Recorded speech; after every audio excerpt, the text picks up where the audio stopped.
We're gonna go like this. 1, 2, 3, 4, and then we're gonna go. Just kind of run the place in a circle, okay? Okay? Because it works, right? It still looks good, right? Then we go like this, and then. Right? Okay?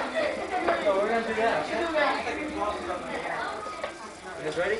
Oh, and do you want to interview one of the Hey, what?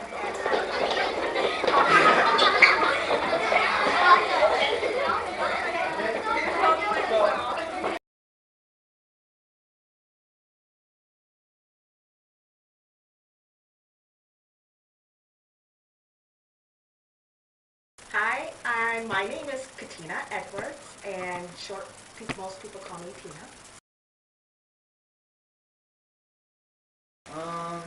Well, like I said, I started before 4 years ago when I first attended the program.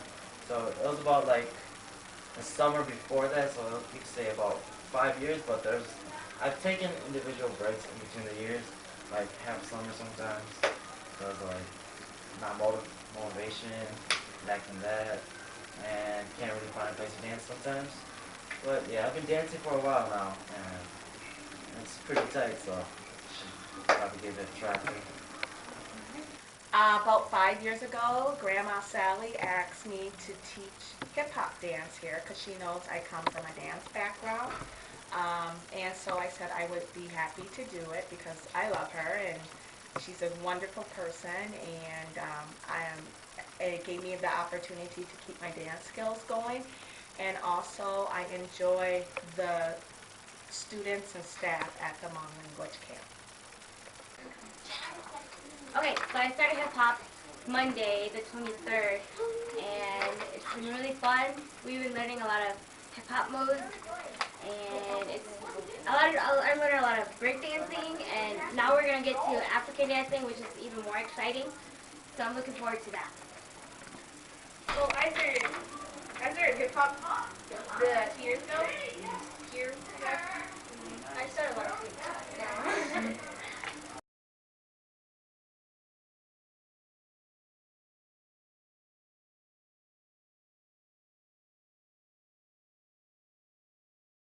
The hip hop movement, you could say right now it's probably bigger than it was back then, because like it is like everywhere now, the media everywhere, and then like even the songs nowadays are hip hop related, but I don't really like where the hip hop mainstream hip hop in general is going, because I feel like it's going the wrong way, and it's gonna be teaching the next generation in a more explicit manner.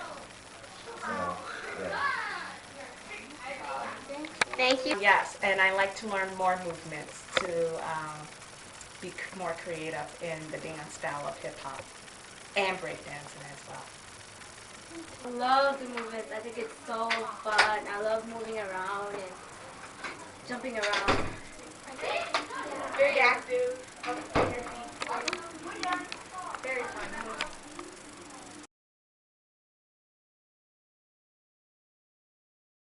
Yeah. Okay, so I got started in the hip hop teaching instructing at Concordia through my cousin Fu Tao and Zool, he goes by 2 names.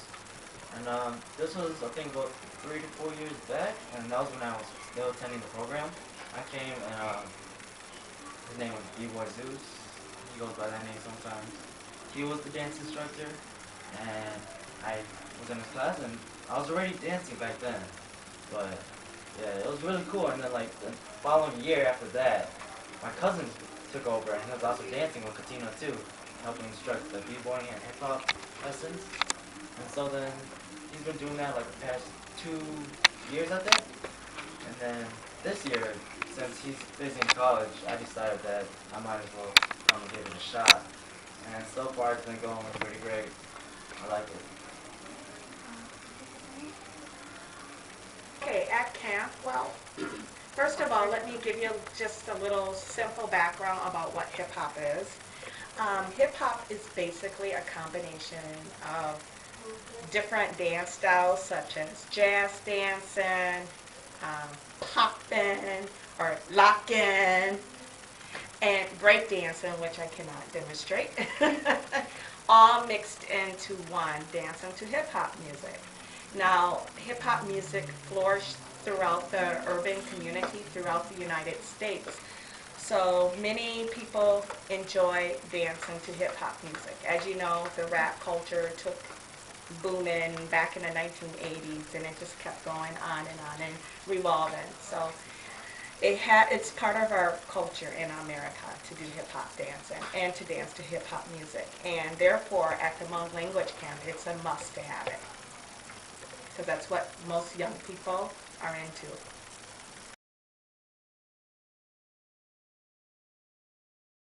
My name is Yu.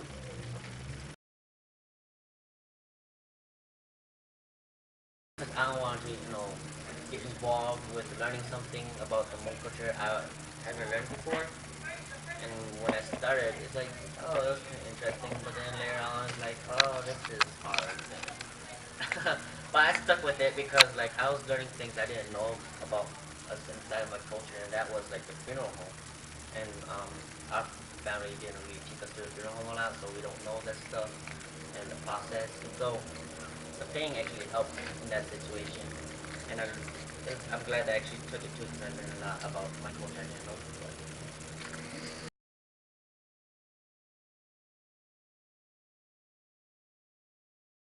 I'm not exactly sure because I'm not the one who made it, but there are actually thing makers, and what they do is they carve out wooden piece, shape it out, and they also carve out the holes so that when they have a certain size of bamboo, they can stick it in. The bamboos are also cut up too to a certain length, and then they use I'm not sure what it is, but it's sort of like a burning metal piece to make these holes. And then but before they stick these bamboos in, they have to carve out a little hole in here for the metal reeds, so that when the wind blows through, they can make a sound. So all that takes quite a long time. I'm not sure how long, because I never made it myself. But some of them varies in prices depending on how long and how big and what sort of materials they use. And basically that's how the thing is made.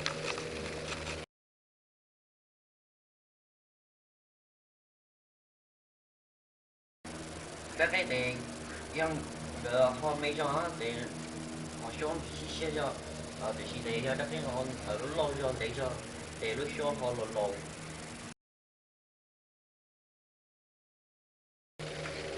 Songs are it's kind of hard to understand because they're sort of in an old dialect, and there's also like various versions of songs too. And there's only a few that I like, and I guess the one I would like most is the one calling for breakfast, lunch, dinner. Those are my favorite songs. Can you play one for us? I can't really play them because those songs are used for funeral homes and yeah, and But like, is there anything that you can play for us? yeah, there is like there's beginner songs that they allow us to blow up of it. So I blow a little version, short version.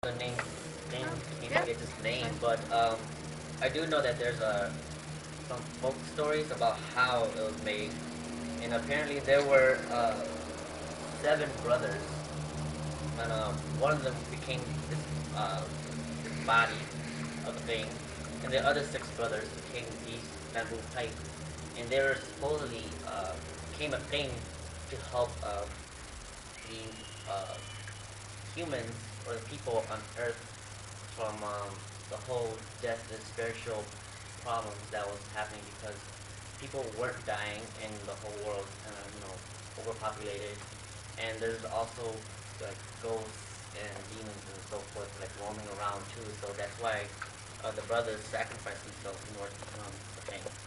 But I don't know how to name the video.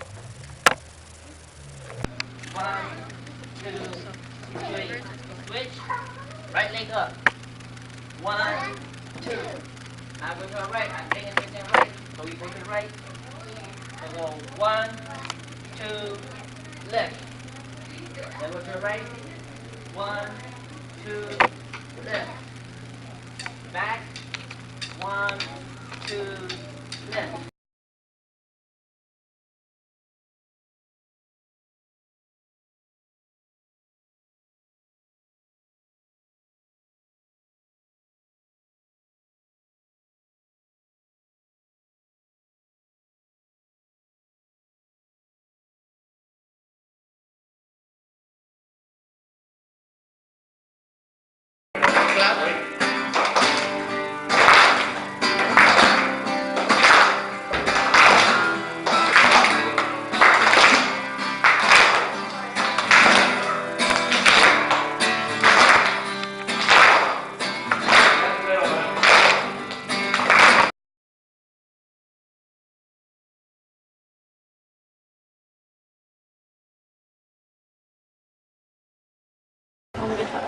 Yeah, I like all the music that I play. Most of the music I learn, it's because I hear it on the radio or I hear it in a movie or something, and I like it so much that I look up the song and learn it right away.